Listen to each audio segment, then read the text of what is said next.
ایک ہی کویشچن کیا تھا کسی بھائی نے کہ مسجد میں بچوں کو لانے کی شرعی حیثیت کیا ہے؟ دیکھیں نبی کریم صلی اللہ علیہ وسلم نے واضح طور پر فرمایا کہ مسجد کو پاگلوں، بچوں اور بلند آوازوں سے بچاؤ۔ پاگلوں سے تو یقیناً کہ وہ بے حرمتی کریں گے، بلند آوازوں سے مراد جو ذکر الہی کے علاوہ بلند آوازیں ہیں، جیسے ایسی باتیں کرنا، چیخنا چلانا، آوازیں دینا، یہ۔ اور بچوں کے سلسلے میں تفصیل یہ ہے کہ اتنے چھوٹے بچے کو مسجد میں لانا جو پیشاب وغیرہ کا نہ بتا سکے حرام ہوتا ہے۔ اس حدیث کی روشنی میں منع ہے سختی کے ساتھ، کیونکہ بے حرمتی ہوگی، وہ پیشاب کر دے گا ایسے۔ اور اتنے چھوٹے بچے کو تو پیمپر میں بھی لے کر آنا منع ہے، کیونکہ وہ پیمپر میں پیشاب کرے گا یا گندگی کرے گا، اور گندگی کو مسجد میں اٹھا کر لانا بھی گناہ ہوتا ہے۔ دوسرا، یہ اتنا بڑا بچہ کہ پیشاب وغیرہ کو تو بتائے گا، لیکن اگر آپ ادب سکھائیں تو وہ سیکھ نہیں سکے گا۔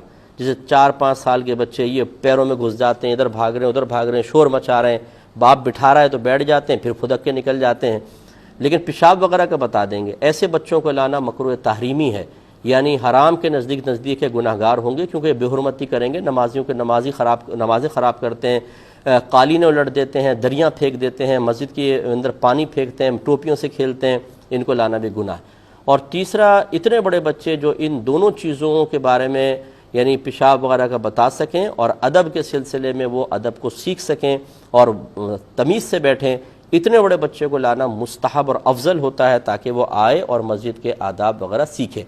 اب ہمارے یہاں یہ ہوتا ہے کہ چھوٹے چھوٹے بچوں کو لے آتے ہیں، یہ خصوصاً خواتین بھیجتی ہیں، بولتی تم جا رہے ہو شیطان کو بھی لے کے جاؤ، میں کہاں سنبھالوں گی؟ اب وہ اپنی جان چھڑا لی، وہ لا کے ابا جان بھی تکبیر باندھی چھوڑ دیا بچوں کو۔ اب جو مسجد کی بے حرمتی کرتے ہیں بچے، اب ان کو اگر منع کریں، کہتے ہیں آئیں گے نہیں تو سیکھیں گے کیسے؟ ارے بھائی، سیکھنے کے لیے کیا بچے کا مشاہدہ اتنا گہرا ہے؟ کیا وہ اتنا سمجھدار ہے کہ آ کے بیٹھے اور دیکھے بھی آداب کیا ہیں، بے ادبی کیا ہو رہی ہے، اور وہ سیکھنا شروع کر دے؟ کیا یہ آپ کا ذہن ہے؟ اگر ہے تو بہت ہی عجیب و غریب ذہن ہے۔ اور اگر آپ سمجھتے ہیں کہ وہ اتنا چھوٹا بچہ ہے کہ خود آبزرویشن کے ذریعے، مشاہدات کے ذریعے کچھ سیکھ ہی نہیں سکتا ہے، تو پھر آپ نے یہاں لا کے جو چھوڑا ہے تو تربیت کا کیا اہتمام ہے؟ کس طرح سیکھے گا وہ؟ تو یہ صرف ایک ہیلا بہانہ ہوتا ہے، اور اپنے نام اعمال میں بے شمار انسان گناہ لکھوا لیتا ہے۔ اس طرح ہرگز نہیں کرنا چاہیے، اور اس کو انا کا مسئلہ نہ بنائیں، اس کو ضد کا مسئلہ نہ بنائیں۔ بعض اوقات کمیٹی والے روکتے ہیں، امام مؤذن روکتے ہیں، آپ پاورفل ہیں، آپ کے پیچھے برادری ہے، آپ کے پاس پیسہ ہے، آپ کے پاس گاڑی ہے، وہ ڈانٹنا شروع کر دیتے ہیں، جھڑکنا شروع کر دیتے ہیں، لڑنا شروع کر دیتے ہیں۔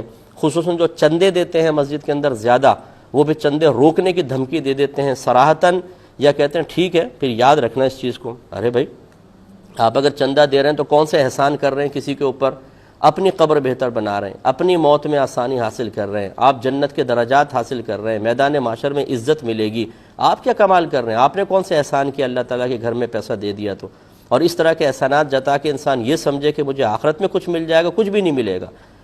لا تبطلوا صدقاتکم بالمن والاذى، اللہ تعالیٰ نے فرمایا کہ اپنے صدقات کو احسان جتا کر اور تکلیف پہنچا کر ضائع مت کرو، تو ضائع ہو جائیں گے۔ تو اس لیے انا کا مسئلہ بنانے کے بجائے اپنے نبی کریم صلی اللہ علیہ وسلم کی اطاعت کی طرف انسان مائل ہو۔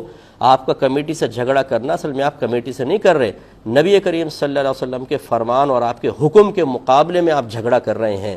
اور جس نے اللہ تعالیٰ اس کے رسول کے احکام کے مقابلے میں تکبر سے کام لیا، وہ سب سے پہلے شیطان تھا، اور اللہ تعالیٰ نے اس کے ساتھ کیا کیا آپ کو معلوم ہے، اس کا ایمان سلب کر لیا گیا تھا۔